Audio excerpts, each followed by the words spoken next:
ব্যাপারটা এমন না যে আল্লাহ লিখে রেখেছেন বলে আপনি বেছে নিচ্ছেন।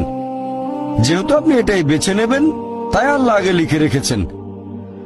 এখানে পছন্দ আপনার, তবে আল্লাহ আপনার পছন্দ জানেন। যেমন ধরেন একটা রাস্তার মোড়ে আসলেন, সামনে 5টা রাস্তা, রোড নাম্বার 1, 2, 3, 4, 5।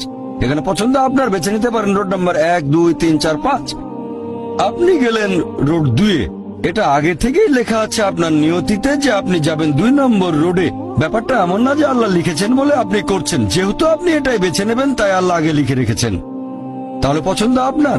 আপনি চাইলে টাকা উপার্জন করতে পারেন ভালো কাজের মাধ্যমে, হালাল উপায়ে, অথবা পারেন চুরি করে হারাম উপায়ে। পছন্দ আপনার।